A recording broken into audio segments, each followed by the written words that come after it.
بسم اللہ الرحمن الرحیم۔ السلام علیکم ناظرین۔ شہر اقتدار کے حالات دن بدن بگڑتے چلے جا رہے ہیں۔ مافیا دن بدن امیر جبکہ غریب دن بدن بے حال ہوتا جا رہا ہے۔ سیاست کی یہ رسا کشی جو ہے وہ عوام کو بھوک اور افلاس کی طرف لے کے جا رہی ہے۔ IMF کی شدید کڑی شرائط جو ہے وہ نہ جانے اس متوسط طبقے کو، پاکستان کی عوام کو کس گلی میں جا کے کھڑا کرے گی کہ جہاں روشنی ہوگی یا اندھیرا، لوگ اپنی راہ دیکھ سکیں گے یا اندھیرے میں ہی گمراہ پھرتے رہیں گے۔ بھوک اور افلاس کے مارے آئے دن لوگ خودکشیاں کر رہے ہیں۔ دوسری جانب ہسپتالوں میں ادویات نہیں ملتی اور دوائی کی قیمتیں آسمان پر ہیں۔ ادویات غائب ہونے کی وجہ سے غریب طبقہ علاج معالجہ کرانے سے بھی تنگ آ چکا ہے۔ سندھ میں لائی جانے والی بلدیاتی اصلاحات کیا ہیں، اس کے پس پردہ کیا چل رہا ہے، اور وزیر اعلیٰ سندھ کا یہ بیان کہ انہیں پاکستان کا حصہ سمجھا جائے، بصورت دیگر وہ کچھ سوچنے پر مجبور ہو جائیں گے۔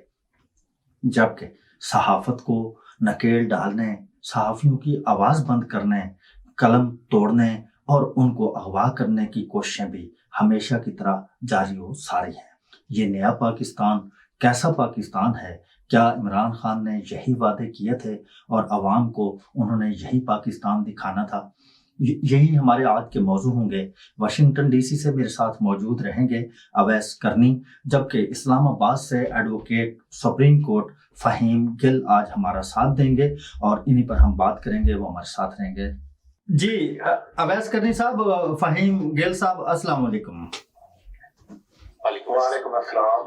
اویس کرنی صاحب، آج پروگرام کا آغاز فہیم اختر گل ایڈوکیٹ جو کہ اسلام آباد سے ہمیں جوائن کر چکے ہیں۔ ہم پروگرام چونکہ ہمارا پہلا جو سوال ہے وہ شہر اقتدار سے وابستہ ہے، تو ہم پروگرام کا آغاز بھی انہی سے کرتے ہیں کیونکہ وہ کیپٹل سٹی میں بیٹھے ہوئے ہیں۔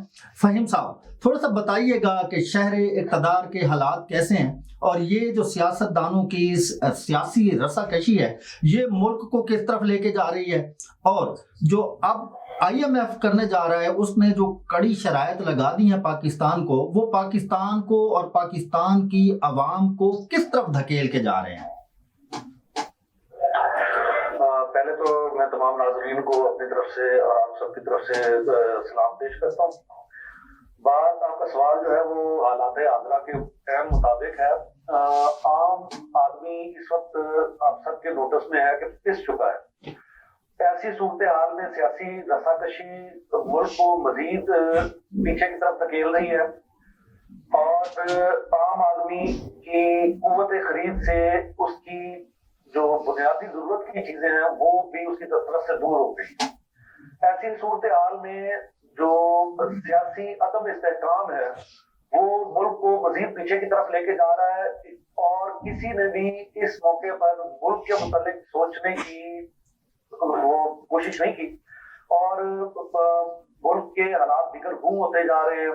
عام آدمی جو ہے وہ اپنی بنیادی ضرورتوں کو پورا کرنے سے قاصر ہے، اور اس وقت ملک میں جو صورتحال ہے وہ انتہائی بری ہے آپ لوگوں کے سامنے۔ بالکل ٹھیک ہے۔ اویس کرنی صاحب، مافیا جو ہے وہ بڑا خوشحال ہے اور عوام بالکل بدحال ہے، غریب دن بدن غربت کی لکیر سے نیچے پہنچ جا رہا ہے، جبکہ مافیا جو ہے وہ کسی نہ کسی طرح اصحاب اقتدار کے ساتھ گٹھ جوڑ کر کے اوپر سے اوپر ہوتے جا رہے ہیں۔ یہ ساری صورتحال پاکستان کے معاشرے کو کس طرف لے کے جا رہی ہے؟ کیا آپ اس وقت کو قریب دیکھ رہے ہیں کہ جب اس ملک میں روٹی کے لیے لڑائی جھگڑے ہوں گے، خانہ جنگی ہوگی، اور لوگ ایک دوسرے سے برسر پیکار ہوں گے، اور بھوکے خودکشیاں کریں گے، اور مزدور سڑکوں پر پہلے کی طرح دھکے کھاتے رہیں گے؟ شاہ صاحب، جو یہ سلسلہ ہے تمام مہنگائی کا جو سلسلہ ہے، یہ مافیا جتنے بھی کنٹرول کر رہے ہیں، اچھا ملک میں پاکستان میں دو طبقات اس میں بہت عجیب کیفیت سے گزر رہے ہیں۔ جو امیر ہے وہ امیر تر ہوتے جا رہے ہیں، غریب ہے وہ غریب تر ہوتا جاتا ہے۔ تو سائنس کی جو سوشیولوجی کی جو تھیری ہے وہ ایک انقلاب کی طرف جو ہے نا نشاندہی کر رہی ہے کہ کسی بھی یہ تمام انقلاب ایک حد آئے گی کہ غریب پسنے سے انکار کر دے گا. جب وہ پسنے سے انکار کر دے گا تو اس کے تمام معاملات کا تعلق خونی انقلاب کی طرف ہو، جو کہ معاشرے کو جو شرفا سمجھ رہے ہیں کہ اس سے افیکٹ نہیں ہوں گے، تو وہ سب کی زندگیاں اور لا اینڈ آرڈر ہر چیز اس سے ڈسٹرب ہوتی جائے گی.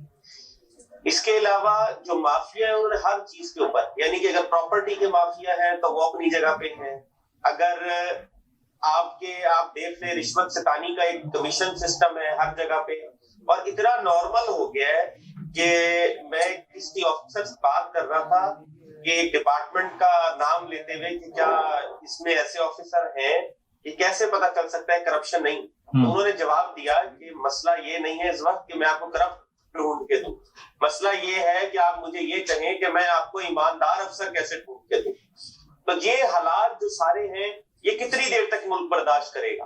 یعنی کہ میں مختلف چیزیں دیکھ رہا ہوں، ایک ویڈیو آڈیو کل سے اسپیکر نیشنل اسمبلی کی پبلک ہوئی ہوئی ہے، اس میں وہ ہو رہا ہے، وہ لوکل گورنمنٹ الیکشنز کے بارے میں بتا رہے ہیں کہ ہم نے پی ٹی آئی کے ٹینڈر، اچھا یہ ان کے وکیل نے کہا ہے کہ اس کا فورینزک ایگزامینیشن کروا رہے، الیکشن کمیشن اس پر بھی کام کر رہا ہے. تو ہر جگہ پہ جو سارے مسائل ہو رہے ہیں یہ اکٹھے ہو کے ایک بہت پاکستان کو اس طرف لے کے جا رہے ہیں جس کے بعد کہا جائے گا کہ ماشاء اللہ جان بوجھ کر لایا گیا. ظاہری بات ہے جب لا اینڈ آرڈر کو کنٹرول کرنے کے لیے پھر فوج آئے گی، اگر آئے گی تو یہ کہیں گے کہ جان بوجھ کے جی آئیے. بھائی آپ کے سامنے تمام حالات ہیں، اسلام آباد سے لے کے تمام صوبوں میں آپ لا اینڈ آرڈر سچویشن دیکھ لیں، کسی ایک شہر کی مثال اٹھا لیں اور پولیس سے کہیں کہ اس کے اوریجنل اسٹیٹسٹکس دے دیں آپ کو، تو آپ پوری دنیا سے کمپیریزن میں حیران اور پریشان ہو جائیں گے. اس کی زیادہ وجوہات یہ بھی ہے کہ کسی بھی ایک افسر کو کنسسٹنٹلی کام نہیں کرنے دیا جاتا. میں ابھی مجھے کچھ ٹائم پہلے ہی پتا چلا ہے کہ آئی جی پنجاب کو دوبارہ ہٹانے کے لیے جو ہے نا مختلف ناموں پہ پیش رفت ہو رہی ہے. تو جب ایک آفیسر کو پتا ہوگا کہ جی مجھے کسی وقت ہٹایا جا سکتا ہے تو بس وہ ایسے ہی کام چلا رہا ہوگا کہ میں جتنے دن میں بیٹھا ہوں بس سب کرتے رہو کام جیسے چل رہا ہے ٹھیک ہے. آپ کو بھی نہیں پتا، مجھے بھی نہیں پتا کب تک کام چلے گا. جی یہ تبدیلی حکومت ہے اور بار بار چیزوں کو تبدیل کرنا ان کے منشور میں شامل تھا. فہیم گل صاحب، آپ خلا بازوں کے شہر میں رہتے ہیں اور وہ جو خلائی مخلوق ہے، کیا ان کو ابھی تک یہ سمجھ نہیں آئی کہ پاکستان کی خلا میں چھوڑے جانے والی ان کی جو پتنگ ہے اس کو اسلام آباد کی فضا جو ہے وہ راس نہیں آئی، اور اس پتنگ کو ابھی اس کی ڈور لپیٹ لی جائے اور ملک کو کسی طرف چلنے دیا جائے؟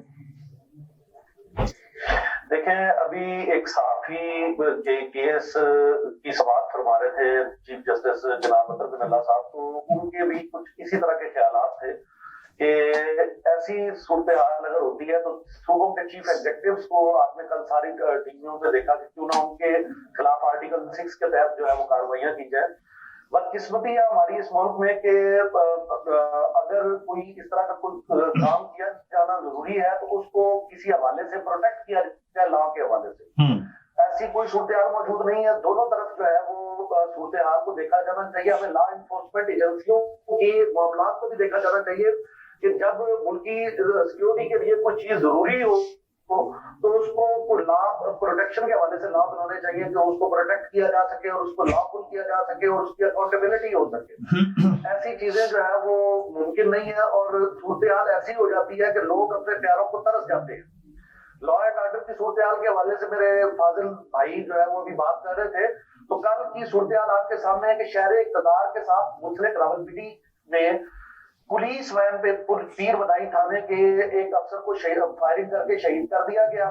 2 افسران جو ہے وہ زندگی موت کی کشمکش میں اسپتالوں میں پڑے ہوئے ہیں جن کو کسی قسم کا کوئی تحفظ ممکن نہیں ہے. لا اینڈ آرڈر کی صورتحال کا جائزہ اس سے زیادہ کیا لے سکتے ہیں کہ جنہوں نے ہماری حفاظت کرنی ہے ان کی اپنی حفاظت جو ہے وہ ممکن نہیں ہے کہ وہ مسلح کھڑے ہیں، روڈوں پہ کھڑے ہیں، قربانیاں دے رہے ہیں، لیکن صورتحال جو ہے وہ جو کہ تو سیاستدانوں کے عدم سیاسی استحکام کی وجہ سے جو ہے وہ جو صورتحال دو چار ہے.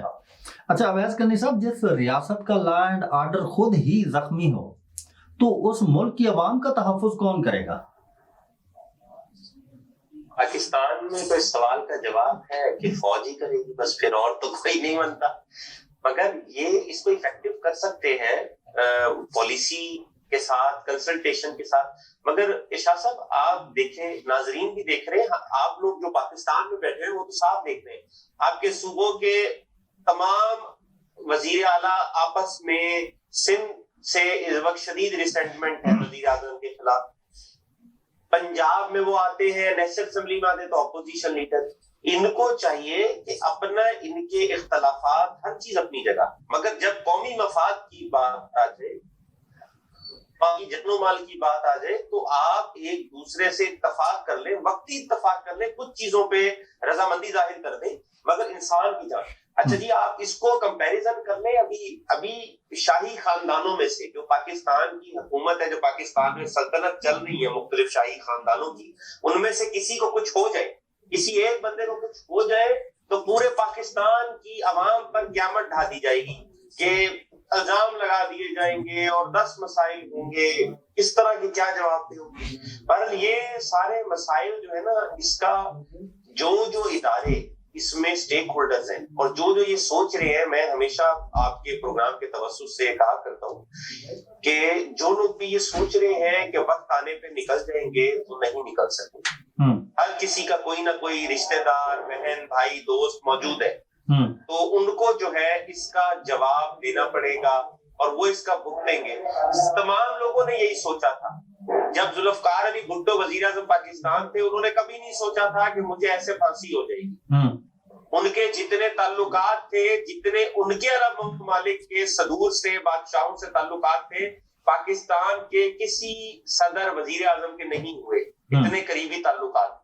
جب ان کو نہیں پتا تھا تو یہ سب لوگ جو سوچ رہے ہیں کسی بھی طرح ہے, ضیاء الحق صاحب کے حادثہ ہوا ان کو نہیں پتا تھا. تو اس کہنے کا مطلب یہ ہے کہ تمام لوگوں کو ملک کے لیے سوچنا چاہیے, جو بہتر ہے, اور غریب کے لیے آپ سوچیں. جب بھی انقلاب شروع ہوگا تو غریب سے شروع ہوگا اور انقلاب خونی انقلاب ہوگا. پر اس کے لیے یہ کیا جا سکتا ہے کہ پاکستان کے تجزیہ نگار یا اساتذہ لوگوں کو بتائیں کہ انقلاب آیا ہے تو کیا ہوا ہے, اور شرفا کے بچوں کو بتائیں تاکہ انہیں پتا ہو, کیونکہ جب تک ان کو اپنی جانوں کی فکر نہیں ہوگی وہ غریب عوام کا نہیں سوچیں گے. اس میں ایلیٹ آپ کی بیوروکریسی بھی ہو سکتی ہے, اسٹیبلشمنٹ بھی ہو سکتی ہے, سیاستدان بھی ہیں. انہیں کے اسکولوں میں بتائیں کہ غریب کے کرنے پہ, جب اپنی کرنے پہ آئے گا تو کیا کیا کرے گا. جی ٹھیک ہے, چھوٹی سی بریک لیتے ہیں اور بریک کے بعد دوبارہ پروگرام کا سلسلہ یہیں سے جوڑیں گے. ناظرین ہمارے ساتھ رہیے گا, وقفے کے بعد دوبارہ پروگرام شروع.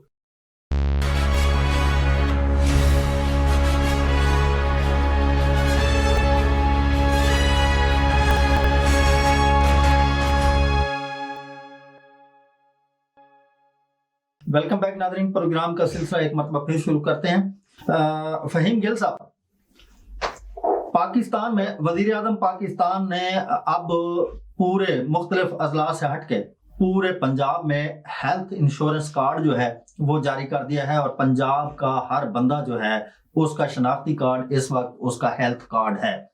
لیکن اس وقت بھی ہیلتھ کارڈ پہ تو صرف آپریشن ہو سکتے ہیں. ہسپتالوں میں جو اسپیشلسٹ ہیں انہوں نے اپنے اپنے ہاسپٹل رجسٹرڈ کروا لیے ہیں, وہ صبح آتے ہیں, حاضری لگائی اور غائب ہو جاتے ہیں. وہاں پر وہ کوئی اسپیشلسٹ اویلیبل ہی نہیں ہوتا. لوگ آتے ہیں چیک کروانے کے لیے. اب ہر روز تو کسی کا آپریشن نہیں ہوتا. جنہوں نے چیک کروانا ہے, میڈیسن لینی ہے, اور غریب کا جو ڈاکٹر ہے پیناڈال وہ پتہ نہیں کہاں گم ہو گیا ہے, دوائی ملتی نہیں ہے. ایسی صورتحال میں اس ہیلتھ کارڈ کا کیا فائدہ ہے, اور وزیر اعظم کے اتنے بڑے دعوے, اور اس سے لوگوں کو کیا فائدہ ہوگا؟ دیکھیں, اس ملک میں جیسے پہلے فاضل ساتھیوں نے فرمایا کہ مافیا راج کر رہا ہے. اس ملک میں جو ہیلتھ کے متعلق جو لوگ ہیں, عرف عام میں کہا جاتا ہے کہ میڈیسن کمپنیوں کے پاس اتنا پیسہ ہے جتنا ہیروئن بیچنے والوں کے پاس نہیں. ہیلتھ انشورنس یا کسی بھی چیز کا فائدہ اس وقت ہوتا ہے جب ہم اس کی پہلے سے پلاننگ کریں. ہمارے ملک میں پلاننگ ڈپارٹمنٹ تو موجود ہیں, لیکن ان کی ایفیشنسی پہ کبھی کسی نے سوالیہ نشان نہیں لگایا. ان کو کبھی کسی نے جو ہے وہ پوچھا نہیں کہ آپ نے کام نہیں کیا تو آپ کو اس کے بارے میں جو ہے وہ ایفیشنسی اینڈ ڈسپلنری رولز موجود ہیں, ان کا اطلاق ہوگا. انشورنس بھی ایسے ہی ہمارے ملک میں ہوگا جیسے سرکاری ہاسپٹل موجود ہیں, ان کا بجٹ جو ہے وہ کروڑوں روپے, اربوں روپے جو ہے وہ مختص کیا گیا ہے. ان کی جو ایفیشنسی ہے وہ آپ لوگوں کے سامنے ہے. ہیلتھ انشورنس بھی سرکار کی طرف سے یہ انشورنس کمپنیوں کے لیے ایک تحفہ ہوگا جس میں کبھی کسی کو نہیں پوچھا جائے گا. ہمارے ملک میں کبھی ڈاکٹرز کو یہ نہیں پوچھا جاتا کہ آپ 2 نوکریاں کرتے ہیں 3 نوکریاں کرتے ہیں تو ان کو آپ کیسے مینیج کرتے ہیں. ایک اسپیشلسٹ 8 جگہوں پر جو ہے وہ ایک دن میں جاتا ہے اور اس کے منٹس جو ہے وہ قیمتی ہوتے ہیں اور وہ اسی طرح پے ایبل ہوتے ہیں, لیکن اس کے لیے کبھی اس کو اکاؤنٹیبل نہیں بنایا گیا کسی کے سامنے کہ وہ تنخواہیں بھی مزے سے لیتے ہیں, وہ عوام کو پرائیویٹ کلینکس میں بیٹھ کے ٹیسٹوں اور ادویات کے نام پر بھی لوٹا جاتا ہے. ہمارے یہاں کسی قسم کا کوئی چیک اینڈ بیلنس موجود نہیں ہے. 2-3 ادارے موجود ہیں. اب جیسے پیراڈول کی بات کی, میں نے ہی ایک ریٹ جو ہے وہ کی ہوئی ہے, آج اس کی سماعت ہوئی راولپنڈی بینچ میں. جسٹس وکاس راؤت صاحب نے اس کی سماعت کی. سماعت پر افسران نے ٹائم پر پہنچنا ہی گوارا نہیں کیا. 1 گھنٹے کی ڈیلے کے ساتھ جو ہے وہ سماعت ہوئی اور عدالت نے اس پہ سخت برہمی کا اظہار کیا اور انہوں نے مذاکرہ خیز جواب وہاں دیا کہ پیراڈول مارکیٹ میں موجود ہے, حالانکہ پیراڈول کی جو صورتحال ہے وہ آپ لوگوں کے سامنے موجود ہے. یہ لوگ اپنی رساکشی میں کبھی انہوں نے عوام کو دیکھا ہی نہیں. پہلے نہیں دیکھا تو آج کیسے دیکھیں گے؟ یہ شرافیہ اس ملک کی. اویس کرنی صاحب, پیراڈول بھی اسی طرح موجود ہے جیسے اب کالجز میں اسکولوں میں قرآن پاک جو ہے وہ لازم قرار دیا گیا. اور رانا گلزار صاحب جیسے بتا رہے تھے کہ لاہور ہائی کورٹ میں جب وہ سیکٹری ایجوکیشن پیش ہوئے ہیں اور ان سے پوچھا گیا تو انہوں نے کہا جی کہ ہر جگہ پہ جو ہے وہ قرآن پڑھایا جا رہا ہے. اور جب ان کا وفد جاتا تھا اور وہاں لوگوں سے بچوں سے پوچھتا تھا کہ بچے قرآن کی بات ہے, جھوٹ نہیں بولنا, قرآن پڑھا رہے ہیں آپ کو, تو جواب نفی میں ملتا تھا. تو پیراڈول بھی اسی طرح ہی موجود ہے. یہ ہمارا معاشرہ کس طرف چلا گیا ہے؟ ہماری بیوروکریسی, ہمارے ملک کے اصحاب اقتدار, ہمارے حکمران, ہماری حکومت جنہیں ہم نہیں بھیجا ہے کہ جائیں اور ہمارے حقوق کا وہاں پہ تحفظ کریں, وہ کہاں ہیں؟ وہ کس نشے میں گم ہیں اور کیا کر رہے ہیں؟ ان کی مصروفیات کیا ہیں؟ شاہ صاحب, میں ابھی آپ کی بات سے جو ہے نا میرے ذہن میں بہت بہترین فکر آیا. ہمارے ملک میں اس وقت مارکیٹ میں پیراڈول ایسے ہی موجود ہے جیسے ہمارے اقتدار میں حکومت موجود ہے. نہ حکومت کے ہونے کا پتہ چلتا ہے نہ پیراڈول کے ہونے کا, وہ کہتے ہیں اس طرح. دوسری بات ہے کہ یہ تمام معاملات میں پہلے بھی آپ کو بتا چکا ہوں کہ کسی بھی معاشرے کو تصحیح کرنے کے لیے ہم کیونکہ اسلام کو فالو کرتے ہیں تو ہمیں رسول کریم صلی اللہ علیہ وآلہ وسلم کے فرامین اور شریعت یہ کہتی ہے کہ آپ عدلیہ کو غیر جانبدار کر دیں اور پوری پاور دے دیں, تمام ڈپارٹمنٹس آٹومیٹکلی ٹھیک ہونا شروع ہو جائیں گے اور اتنی تیزی سے ہوں گے کہ آپ سوچ نہیں سکتے. اب عدلیہ کے لیے آپ کو پہلے وکیلوں کو ٹھیک کرنا ہوگا. فہیم صاحب اسلام آباد میں ہیں, ان کا ایک وسیع تجربہ ہے وکالت کا, وہ جانتے ہیں. وکیلوں کی نگہداشت کرنا, ان کی ٹریننگ کروانا اور ایسے قوانین مرتب کرنا. میں مختلف وکیلوں سے ڈسکشن کرتا رہتا ہوں, انہوں نے بتایا کہ قانون موجود ہے مگر وکیلوں کو اس طرح امپلیمنٹ کرنا سکھانا, ڈسکشن ہو, میرٹ پہ چلے قوانین کے لیے. اچھا جی, پھر اس سے پیچھے چلے جائیں. اب یہ کیسے ہوگا؟ یہ ایسے ہوگا کہ پارلیمنٹ پہلے ایسے قوانین مرتب کرے جس میں وکیلوں کی پراپر ٹریننگ ہو, ان کو بتایا جائے, قانون ایسے سیٹ کیا جائے, پیرامیٹرز ہوں. اب یہاں پہ میں جی اس وقت واشنگٹن سے آپ کو بتا سکتا ہوں کہ یہاں پہ لوگ خوشی خوشی جو ہے وکیل بننا چاہتے ہیں.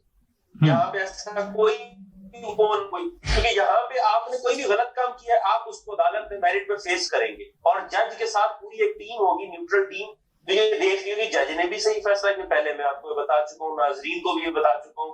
تو اس میں سارے مسئلوں کو انہیں, جیسے کہ فہیم صاحب نے کہا کہ قانون موجود ہے, یعنی ابھی ہی مجھے بھی آج حیثیت شہری اور تجزیہ نگار پہلی بار پتا چلا ہے کہ پلاننگ اینڈ ڈیولپمنٹ کی ایفیشنسی چیک کرنے کے لیے بھی قانون موجود ہے. یہاں پہ تو کوئی کسی نے آج تک, آپ یقین کریں پچھلے 70 سال میں سوائے ACR کے کوئی ایسا طریقہ نہیں ہے گورنمنٹ امپلائی کی پلاننگ اور ایفیشنسی چیک کی جائے, اور ACR کے بہانے اسے یا تو بلیک میل کیا جا رہا ہوتا ہے اور کوئی طریقہ نہیں ہوتا. تو یہ اشرافیہ کا جو گٹھ جوڑ ہے, یہ سارے ڈپارٹمنٹس کو مل کے کام کرنا ہوگا, یہ اس طرح نہیں کہہ سکتے. اچھا جی, جو یہ حالات چل رہے شاہ صاحب, مجھے اس سے ایک چیز اور بھی یقین ہوتی جا رہی ہے. ہم کہتے ہیں نا پاکستان ترقی کرے گا, میرا تو خیال ہے اگر 100 سال اس سے بدتر ہی ہوں گے, اس سے بہتری کی طرف کوئی امید نہیں ہے.